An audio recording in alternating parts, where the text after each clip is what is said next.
vindication that you feel like during this stretch? Like, haha, I knew this was coming. Or what is that feeling like? No, I'm like, haha, we got another game in 2 days. No. Look, there comes a certain point where you just got to know what you know. My belief in them has never wavered. Like I said, our locker room, it would have been very easy to fall apart in June when things were not going well for anybody, not for individuals, not for the group, not for anybody. And it just speaks to the kind of character that we have, and the ability to have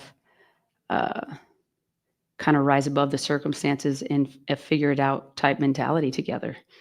Some locker rooms, they're really good at the beginning and then fade as the wear and tear of the season and the stress and the pressure builds and mounts. And this team seems to be settling in with the pressure.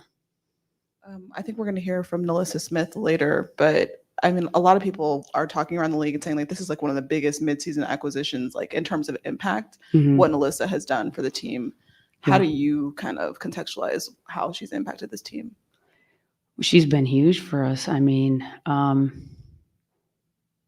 we just felt like we needed to make a change there. It was just super crowded, and we've won 2 championships with Kia, and we still value Kia highly. I mean, there's times I just trust her so much at the end of a game defensively, understanding what we want to do, the ability to execute it stone cold, not having played. I could put Kia out there. However, Liz adds another element to us offensively that we were missing, a little toughness down there. She's done a lot of little things to help us win, whether that's tipping balls, getting on the offensive glass. How many did she have tonight? Like 12 or something, 10, something like that. That's huge. That's huge. It takes a lot of pressure off those other players, gives space to those other players.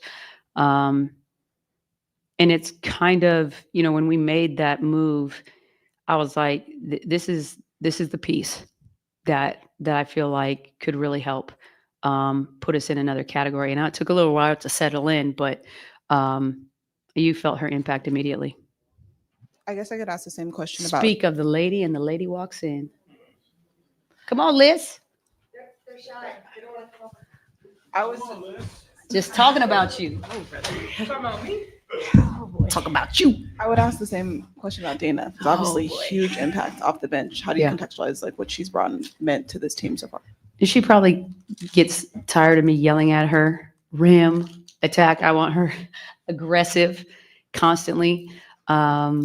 She's huge for us. When she has nights like this, I think we're very difficult to beat.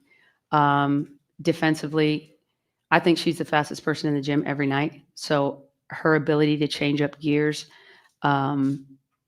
offensively and defensively gives us a different look. Quite frankly, a look that we don't have. That's why I'm always telling her to be herself, be that aggressive, attacking, quick guard that can get downhill. And then you make your decisions, But I'm sure she probably gets tired of me yelling at her to be aggressive. It's okay. To piggyback off Callie's question, Coach, when you have players like Jewel, Dana, and Kia coming out and doing what they do you feel that you have the best bench in the W right now? I got a lot of faith in our bench. We have a lot of solid pieces and pieces that can hurt you in different ways. Let Jewel see a couple go through. That's going to be a problem.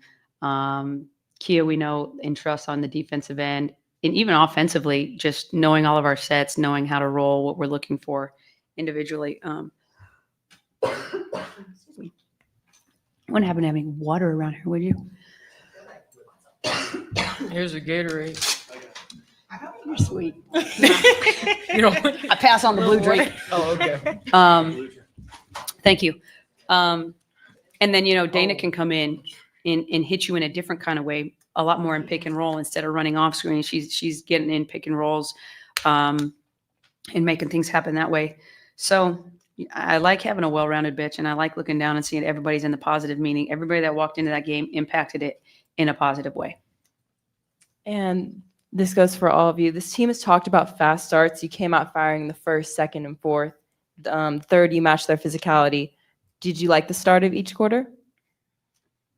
All but the third. Yeah, all but third. So still working on that third quarter. Yeah. Thank you. Okay, question for the players. Before you guys walked in, Coach said this locker room could have fallen apart in June, but you guys have managed to obviously not do that and come together. And she said it really speaks to your guys' character. How have you guys been able to keep this locker room intact and stay motivated throughout these last 9 games now? I would say trusting the process and trusting each other. Like, we trust our staff, we trust each other. I feel like we had some highs and lows. Obviously, at the beginning, we hit some rough patches, but that made us closer. That brought us closer together to lean on each other more. So I say everything happens for a reason. That was some humbling pie for us, and then we knew we needed to change some things. And now I feel like we are heading in the right direction, and we're doing it together. Liz, we've talked several times. You know what you're capable of doing. You know what you've been capable of doing with all the teams you've been on, but you've also mentioned the culture here and how that's changed. As this team peaks, do you continue to feel your potential and what you're capable of rising as well because of that culture? Yeah, I feel like when you're surrounded by great players, it elevates you to want to be great. So I feel like just the locker room and just the coaches, they always are just pushing you to be like your best self day in and day out. So I think that's like the biggest difference is when I came here, everything was just, they already believed in me. They already knew what I could do. They knew what I could bring to the table. So it wasn't like I had to like go find it. It was like they knew it was already in me. So I feel like when you have people that's pulling for you, it's easy to go out there and just do your thing. Becky, first half, Phoenix 29 points in this game, and then didn't get much easier for them in the second half. Just talk about some of the defensive aspects of your team. What was a big key to the win tonight?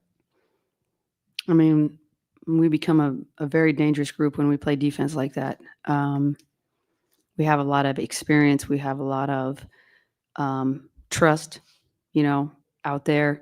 There's some things that we do that it really is like blind trust. Like, you feel exposed to a certain degree.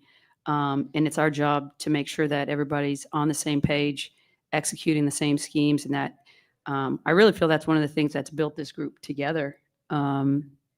Is just that, and they self-correct now out there. Like, I don't have to call a timeout. A lot of times they'll know they made what mistake was made, and then they don't make it again. So that's a really key part, and great job of just veteran leadership and feel. But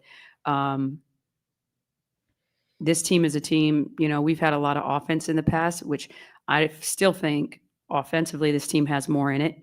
I think we're not playing our best basketball yet. We're headed in the right direction. But when you play defense like that, which is a little bit different than we've done in the past, I mean, we've been good defensive teams, but it's kind of been our offense. And this year, it dawned on me very early that we're going to have to win defensively.